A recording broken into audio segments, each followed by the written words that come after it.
pression qu'on va appliquer à l'entrée, en l'occurrence de la sonde d'intubation, sera inférieure à la pression donc au-delà du système, donc à l'arrivée donc dans le système d'échange, et que cette perte de charge, elle est le résultat de deux éléments, la résistance et le débit. Donc plus la résistance est élevée, plus le débit est élevé, plus cette perte de charge est importante.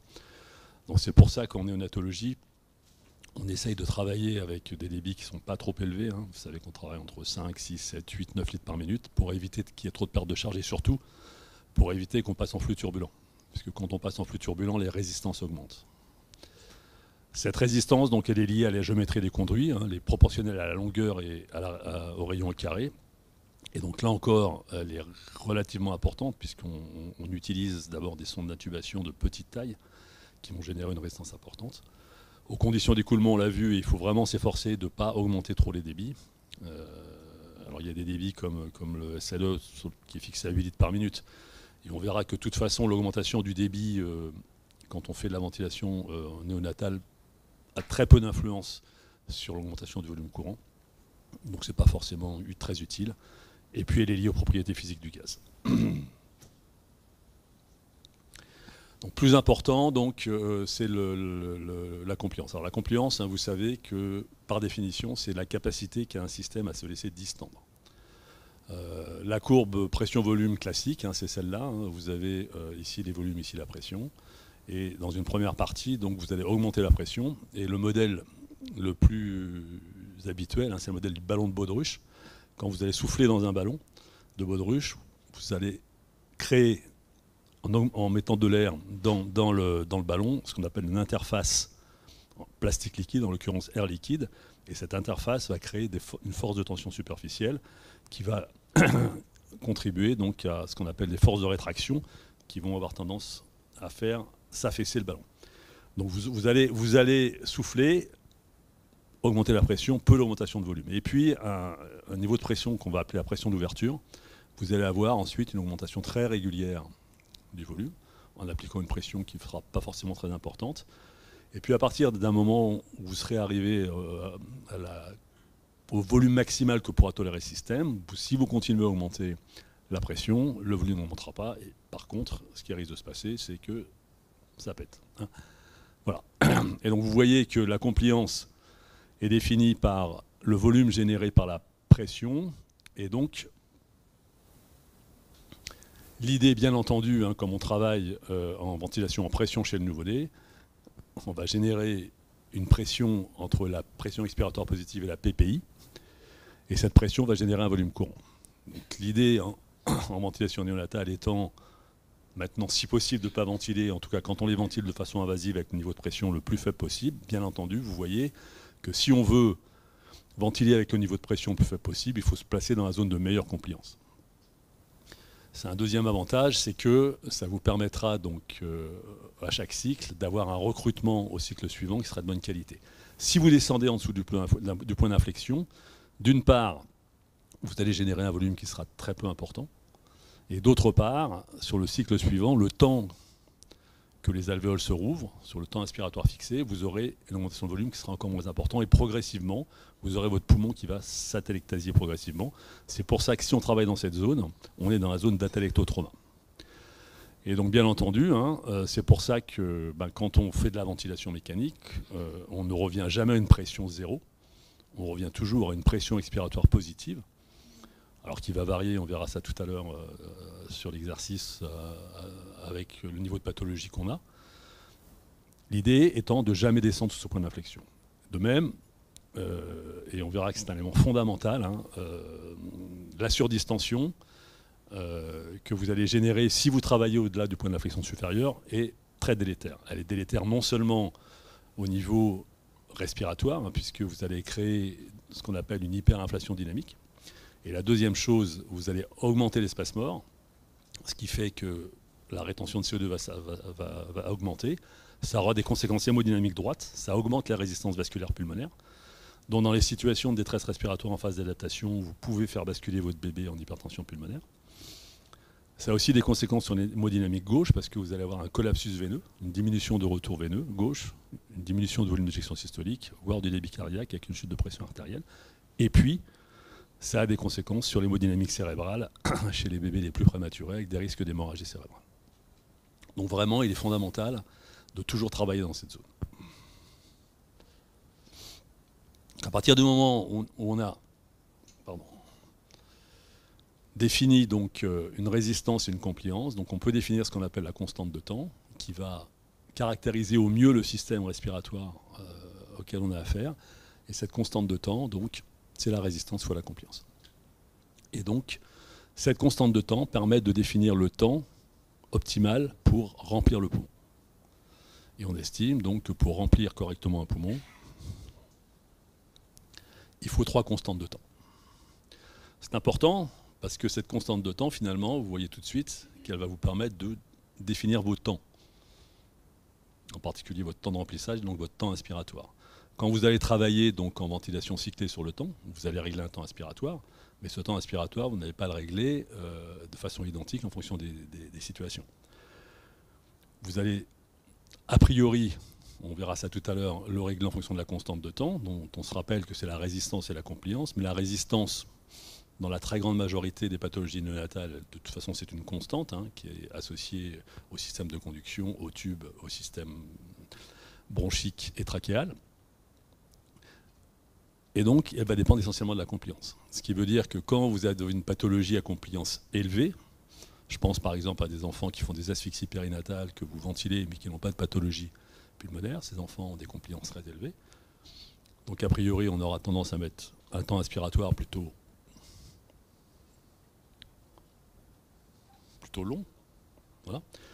Si vous prenez en charge un enfant qui a une maladie membrane-hyaline, donc qui par définition a une compliance qui est effondrée, vous aurez une constante de temps qui sera courte et donc vous aurez tendance à régler un temps inspiratoire si vous travaillez en ventilation cyclée sur le temps court. C'est très important parce que ces réglages du temps, quand vous les optimisez, vont pouvoir vous permettre, s'ils sont bien réglés, de gagner en volume sans augmenter les pressions.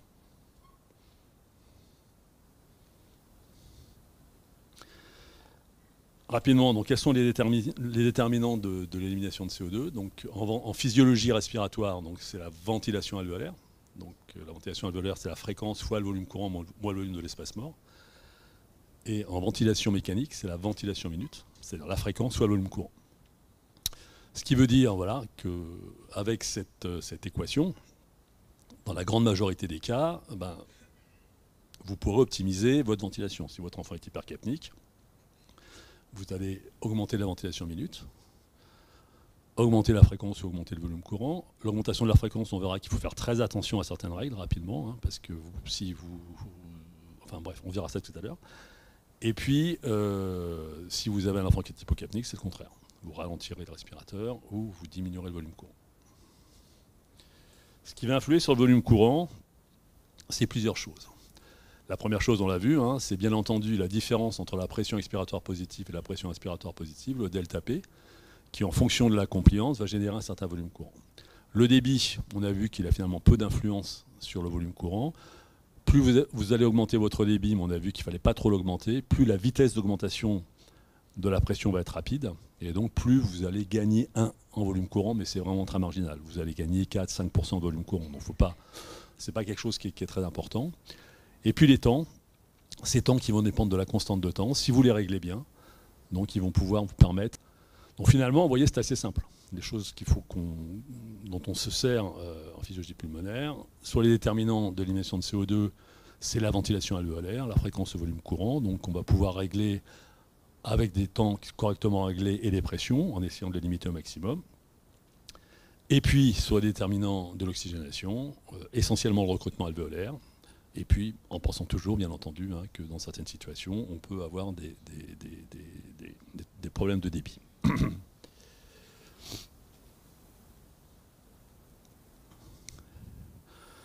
Donc, on travaille en pression. Ici, vous avez la courbe de pression avec la pression expiratoire. Et puis, au début du cycle, vous allez avoir une augmentation rapide de la pression avec un plateau qui sera maintenu pendant tout le cycle, avec une pression constante, et puis fin du cycle, expiration. Et ici, vous avez des courbes de débit. Donc début du cycle, vous avez une augmentation rapide de la vitesse du débit inspiratoire, et ensuite la vitesse du débit va diminuer. Le débit est dit décélérant. élément très important, et ce qui va nous aider à régler les temps, c'est que avant que l'expiration débute, qui va débuter ici, vous voyez que vous allez avoir une diminution de la vitesse qui va être minimale au début du cycle expiratoire. Avant que l'expiration ne commence, il faut absolument donc que la vitesse du flux soit revenue à zéro. Et ça, c'est un des meilleurs indicateurs, sous certaines conditions, en particulier qu'il n'y ait pas trop de fuite, on verra ça tout à l'heure, qui va vous permettre de régler au mieux votre temps. Et autre élément important, ici vous avez la vitesse expiratoire et vous voyez qu'elle va être minimale au début du cycle et puis ensuite ça va augmenter progressivement pour revenir à zéro. Il faut absolument, avant l'inspiration suivante, que la vitesse soit revenue à zéro. Qu'est-ce qui se passe sinon? Voilà, tout à fait. Votre poumon ne va pas se vider. Si vous reprenez un cycle derrière, vous avez ce qu'on appelle l'autopep ou une hyperinflation dynamique. C'est-à-dire qu'à chaque cycle, votre poumon va augmenter de volume, avec toutes les conséquences de la distension dont on a parlé tout à l'heure.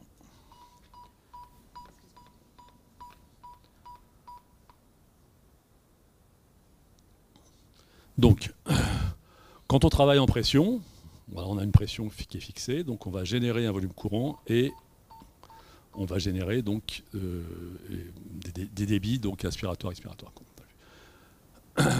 Si la compliance augmente, qu'est-ce qui va se passer?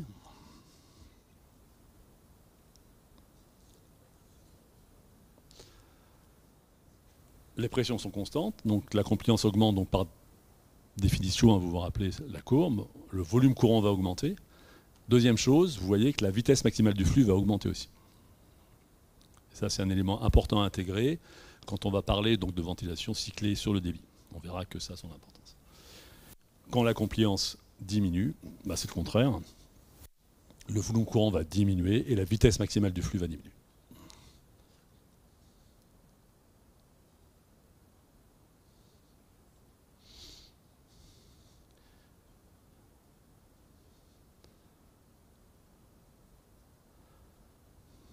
Alors, maintenant on va parler, pour pratiquement terminer rapidement, donc sur la façon dont on va cycler. Cycler, ça veut dire qu'on va définir un début de cycle et une fin de cycle. Le début de cycle, aujourd'hui, vous savez qu'il est déterminé par le bébé. C'est le bébé qui va décider quand il a besoin d'être assisté. C'est ce qu'on appelle la ventilation assistée. Vous savez que pendant longtemps, on travaillait en ventilation contrôlée. Les plus anciens dans cette salle ont connu ça. La ventilation contrôlée, on réglait le respirateur et le bébé pouvait respirer, puisque comme on travaille avec des respirateurs à début continu, il pouvait prélever un peu le volume courant. Mais c'était le docteur et la machine qui envoyaient à une fréquence déterminée, un temps inspiratoire déterminé, des pressions déterminées, ainsi quoi qu'il arrive. Le problème, c'est que ça pouvait créer ce qu'on appelle de l'asynchronisme. Et on sait aujourd'hui, c'est-à-dire que le bébé n'était pas d'accord, et il se battait contre le respirateur. Les anglo-saxons disent « baby was fighting against the ventilator ». Le terme est bon. On a démontré très vite que c'était délétère à la fois pour le poumon, avec une augmentation de risque de barotraumatisme, mais aussi, et essentiellement, chez les grands prématurés, c'était un facteur d'hémorragie intraventriculaire. Donc aujourd'hui, on utilise ce qu'on appelle une ventilation assistée, et c'est le nouveau-né qui va envoyer un signe, un trigger, c'est la traduction anglo-saxon, au respirateur. Et quand le respirateur va recevoir ce trigger d'une amplitude qui est supérieure à la limite inférieure qu'on a fixée, il va assister.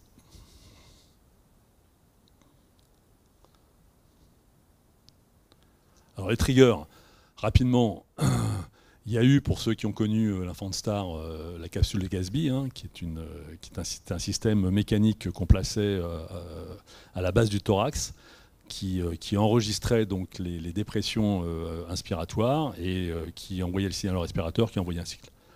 Bon, c'était pas très fonctionnel, hein, puisque ça avait une sensibilité de 60%. Donc une fois sur deux, effectivement, ça ne marchait pas. Et donc du coup, ça a rapidement été abandonné. Ça sont des stratégies qu'on utilise en expérimentation aujourd'hui. Donc les techniques qu'on utilise le plus, c'est les capteurs en débit ou volume.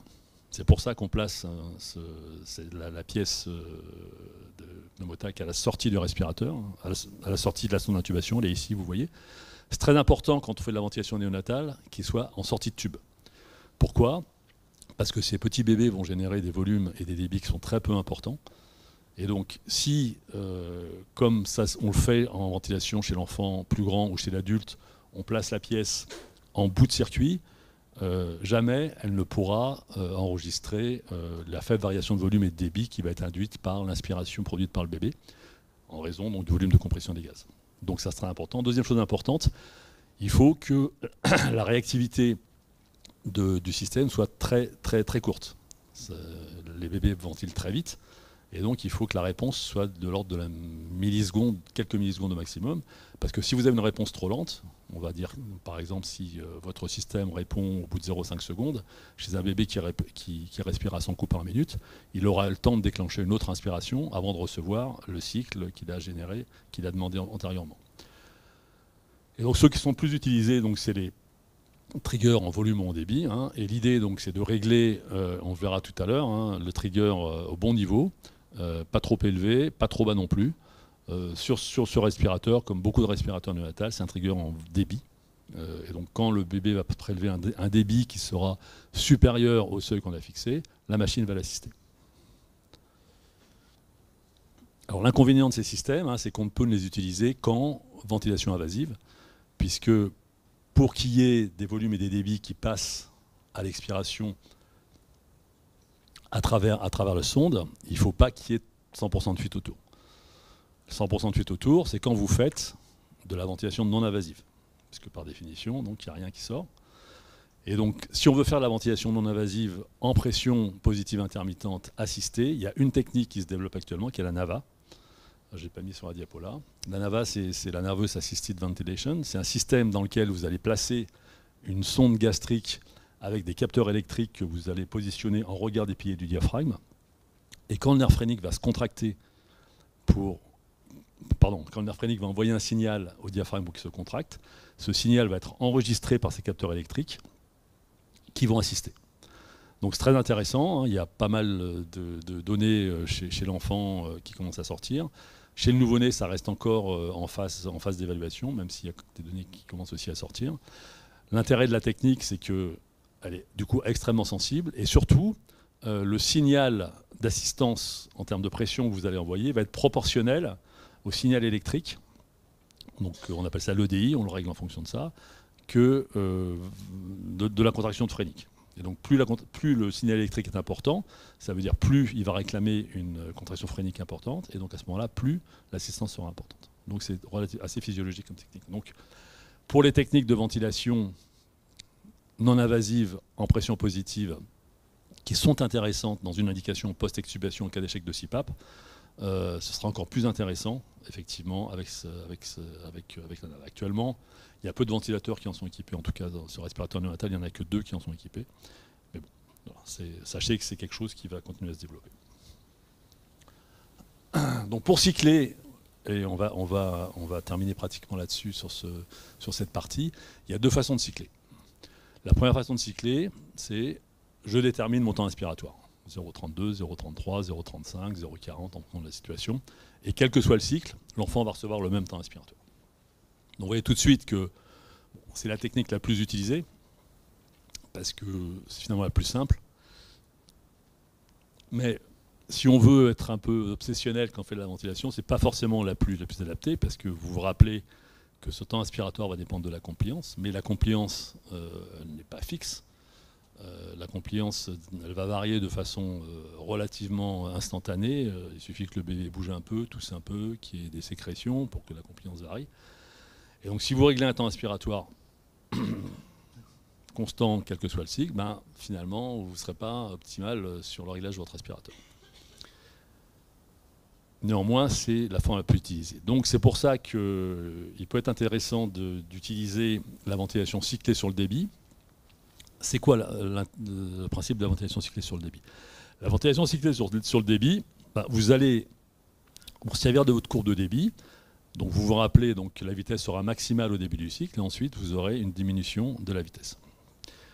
Et vous allez dire au respirateur, voilà, moi je veux que mon cycle s'arrête quand je suis, bon ici on a mis 40%, mais on verra que ce n'est pas les réglages qu'il faut utiliser, quand je suis à 40% de la vitesse maximale du flux lors de flux décélérant.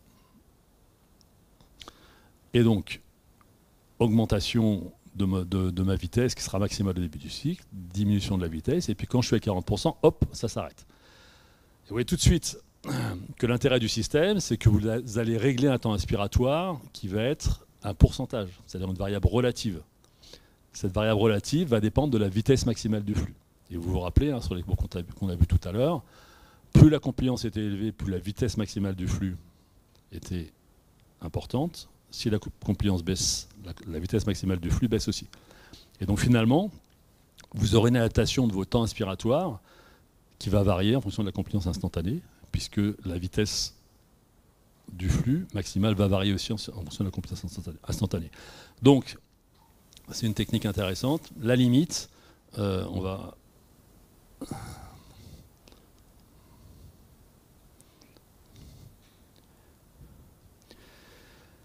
La limite, c'est celle-là.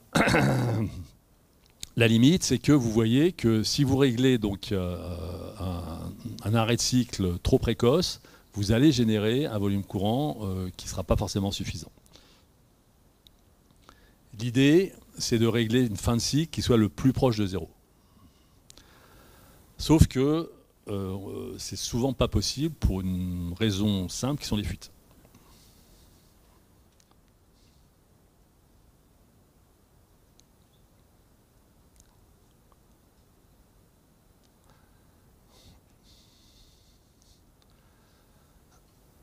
Qu'est-ce qui va se passer s'il y a trop de fuites? Voilà. Et si vous avez une courbe,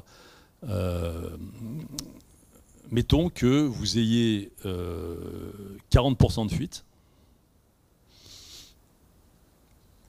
et que vous demandiez à votre aspirateur, moi je veux que tu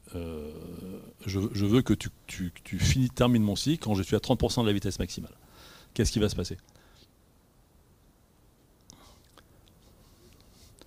Voilà. Il va se passer que, comme vous avez 40% de fuite et que vous avez demandé de régler à 30%, le respirateur ne verra jamais passer les 30%. Donc le risque théorique, effectivement, c'est que le cycle ne s'arrête jamais. Sauf que ça ne se passe pas comme ça, puisque de toute façon, sur tous les respirateurs, vous allez régler une ventilation de secours minimale, quand vous allez régler votre respirateur, et ce qui est une ventilation qui est cyclée sur le temps. Donc le respirateur va reprendre la main, et donc vous allez repasser en ventilation cyclée sur le temps. Ce qui veut dire que quand on fait de la ventilation cyclée sur le débit, il ne faut pas qu'il y ait trop de fuite. En pratique, quand on est aux alentours de 35% de fuite, vous vous rappelez,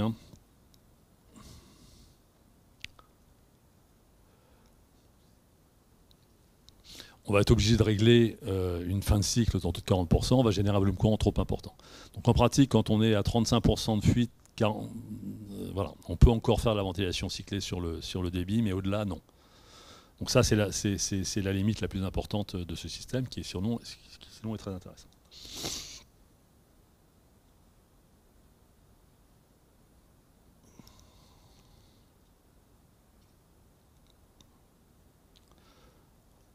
Alors, rapidement, donc, pour terminer, revenir sur la nomenclature, puisque ça... Excusez-moi. Donc ici, les différents systèmes de ventilation, la nomenclature, donc on va parler on ne va pas rentrer dans les détails de ventilation assistée variable, etc. Donc on va rester dans les choses qu'on utilise le plus souvent. L'IMV ou ventilation contrôlée.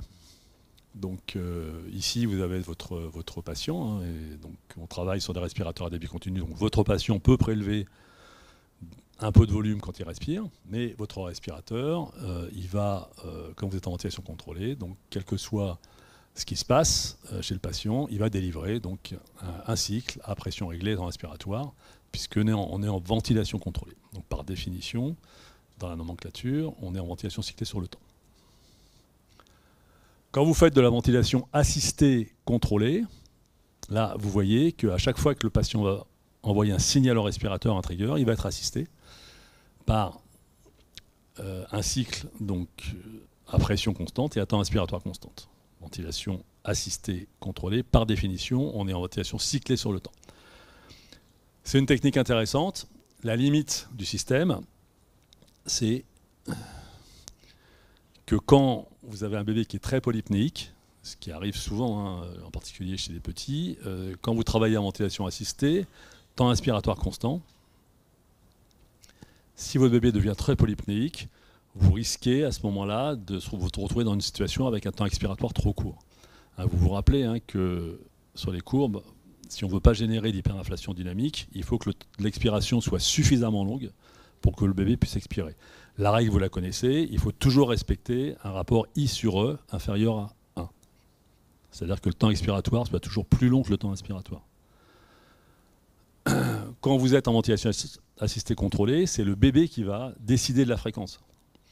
Donc comme vous avez réglé votre temps inspiratoire qui est constant, c'est lui qui finalement va décider du temps expiratoire.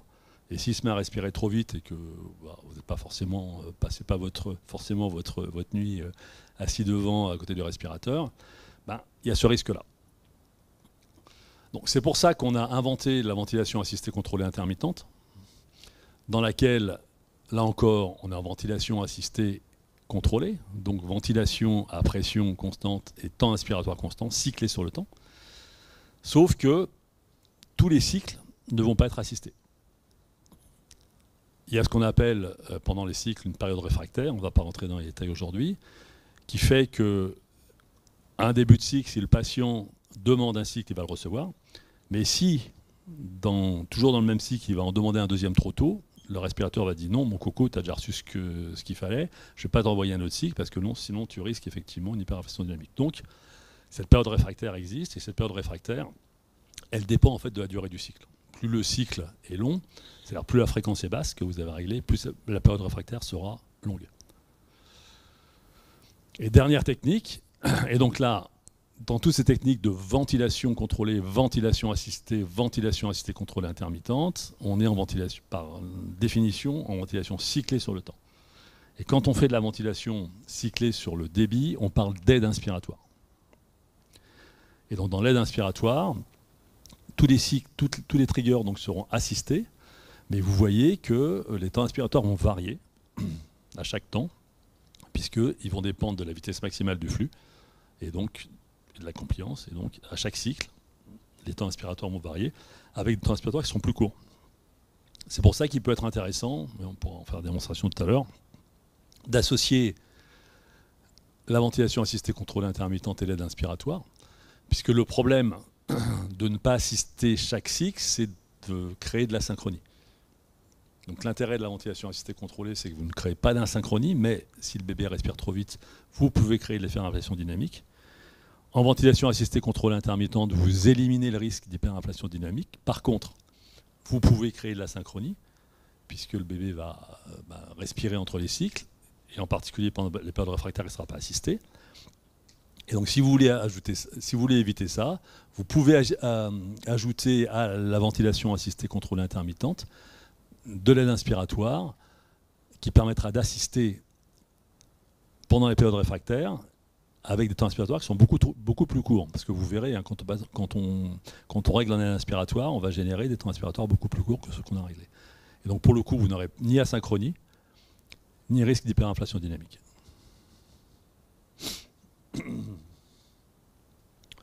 On va s'arrêter là pour ça. Est-ce que vous avez des questions déjà? Après, on va faire rapidement 10 minutes sur le HF, hein, pour juste les grands principes. C'est clair pour tout le monde? C'est important pour profiter au maximum ensuite de la démo sur le respirateur. Vous voyez, c'est pas très compliqué, hein. Après, bon, c'est évidemment de la pratique, hein, et puis voilà. Et toujours penser à une chose qui est très importante, hein, c'est que le système est en évolution permanente. C'est-à-dire que voilà, vous n'avez pas la pathologie évolue, peut y avoir des complications, et tout ça donc va influer de façon majeure sur la dynamique respiratoire. Et donc nous, il va falloir qu'on s'adapte en permanence pour pouvoir trouver la ventilation la moins délétère, hein, puisque l'idée c'est ça. Aujourd'hui, vous le savez, hein, si on développe et on privilégie les stratégies non invasives, c'est pour éviter le risque de dysplasie bronchopulmonaire, hein, qui est en grande partie associé à la ventilation invasive. Rapidement, sur le HF, on va faire 10 minutes, et puis ensuite on va passer...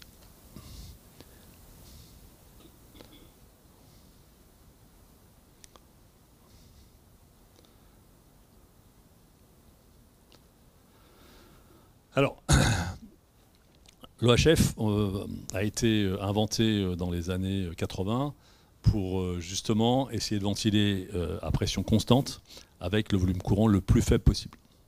Donc l'idée étant de limiter au maximum le risque de volo de barotrauma associé à la ventilation. Donc par définition, l'OHF, c'est une ventilation avec un volume courant, si le volume courant a un sens en OHF, qui est inférieur au volume de l'espace mort. Donc ce qui défie les règles de la ventilation classique, puisque vous vous rappelez, la ventilation alvéolaire en physiologie, c'est fréquence fois volume courant au volume de l'espace mort. Donc c'est certainement pas cette équation qui s'applique aux échanges gazeux, parce que sinon vous auriez une ventilation alvéolaire négative, ce qui ne peut pas exister. Une fréquence supérieure à 5 Hz, donc 300 coups par minute, 1 Hz c'est 60 coups par minute. En pratique, on travaille entre 10 et 15 Hz. Et, élément très important, l'expiration est active, ce qui différencie l'OHF de la VHF. En VHF, vous savez que c'est une technique qui a été utilisée au début, en particulier avec Seldrager, qui avait mis ça sur son Babylog 8000, en disant on fait de l'OHF, sauf que une expiration active, ça va dépendre de la capacité de repos du poumon. Mais quand on travaille à 600 coups par minute, aucun poumon ne va mettre 0,1 seconde à revenir à une phase d'équilibre. Donc ça ne marchait pas. Et c'est pour ça qu'on fait de l'OHF, on a une expiration active avec un système de valve ou de pompe qui permet effectivement de ramener le poumon après chaque inspiration à une phase de repos. Donc l'équation des gaz alvéolaires, contrairement à la ventilation classique, elle ne peut pas être ça, on l'a vu parce qu'on a un volume courant inférieur à celui de l'espace mort, c'est fréquence fois volume courant au carré.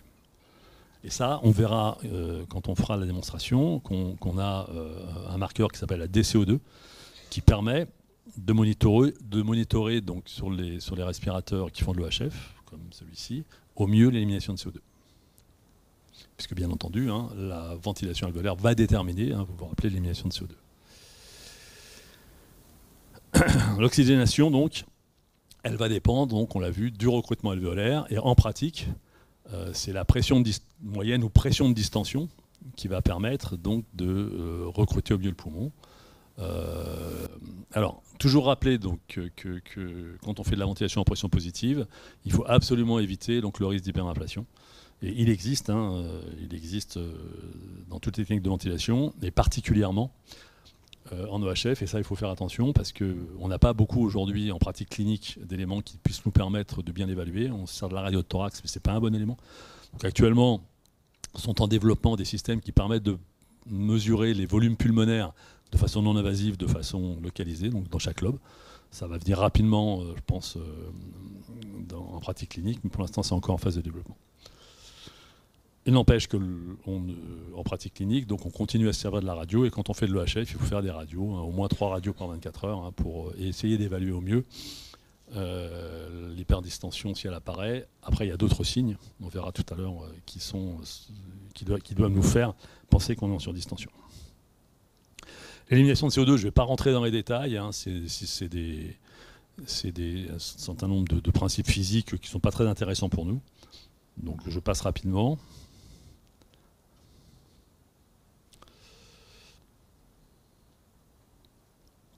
Donc, quand vous faites de l'EHF,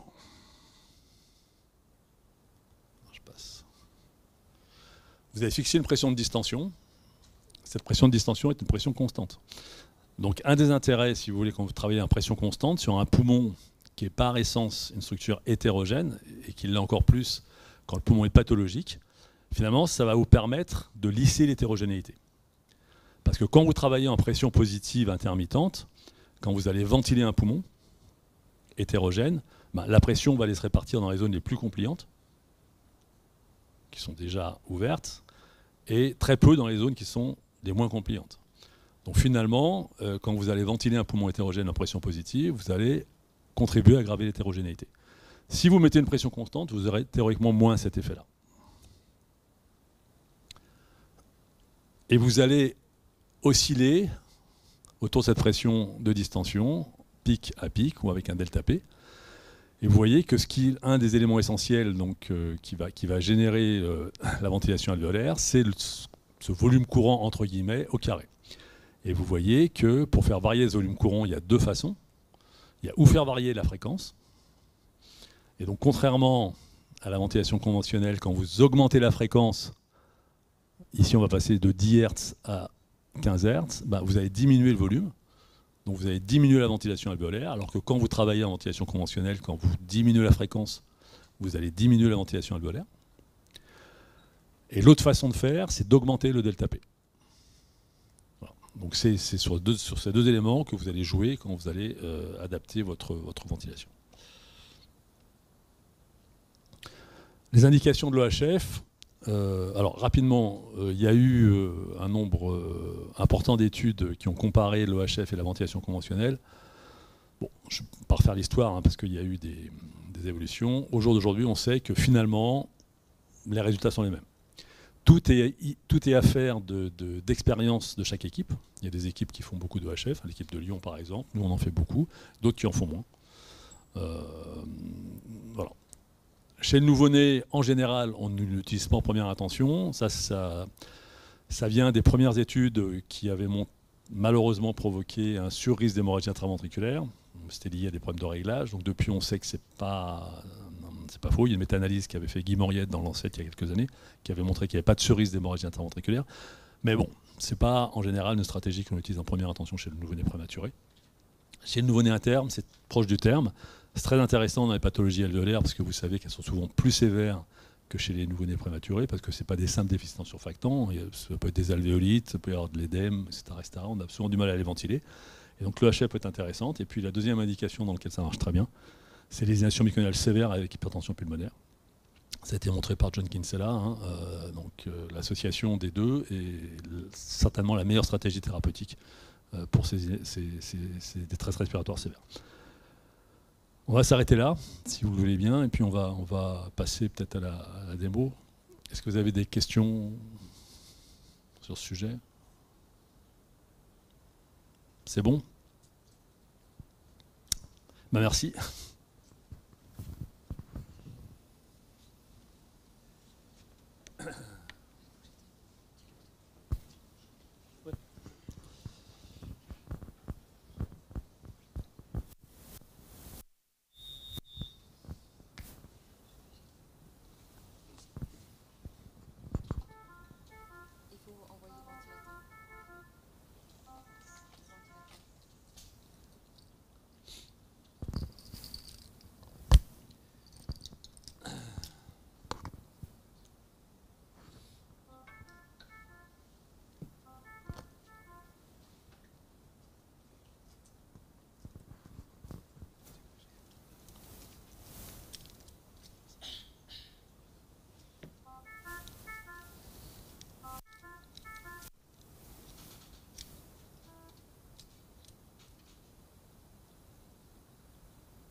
Il respire tout seul.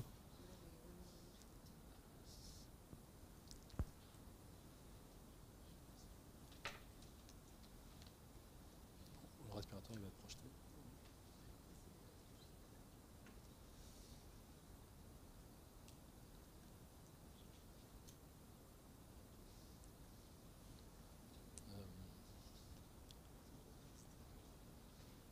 C'est bon, tu vas réussir à...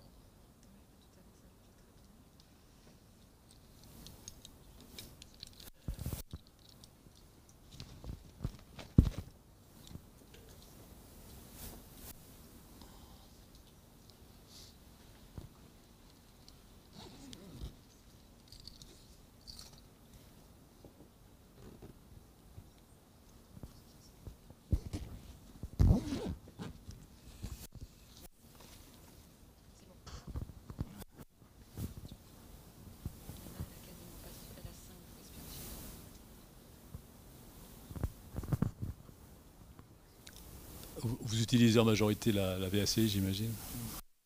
Peut-être commencer par ça, Catherine. Tu me dis ce que tu veux. Ah non.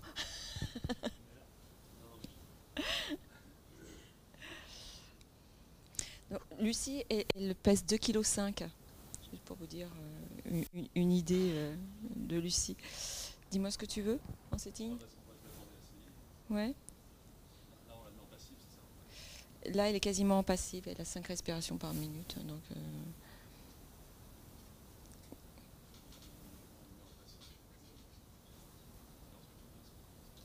là, je suis à 30. Alors, on ne voit pas la totalité de l'écran. C'est possible de nous mettre la...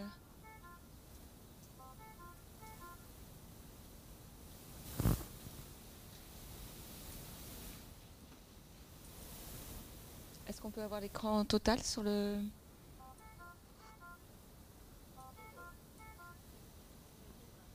Ouais, on ne voit pas en bas. Okay.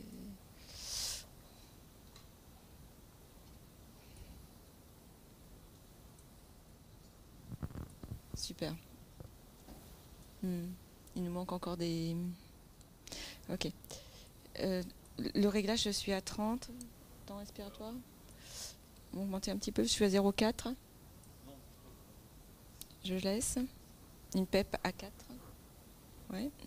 Et j'ai mis une pique à 15. J'ai des fuites.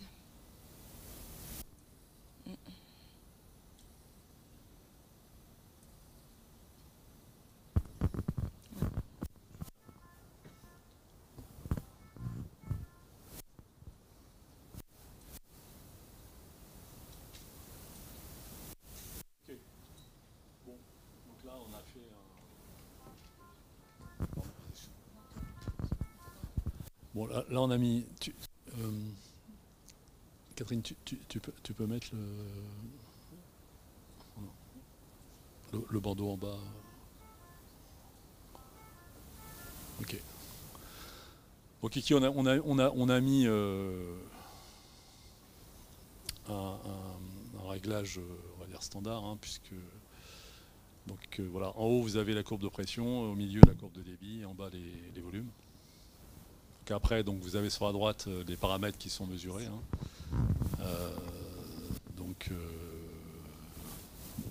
Les éléments importants, pour rester simple, parce qu'on ne va pas rentrer, je pense qu'il faut vraiment se focaliser sur les choses simples quand on fait de la ventilation invasive. On a donc les pressions mesurées, donc, qui normalement ne doivent pas différer des pressions réglées. Hein. On a 15 plus 4. La pression moyenne.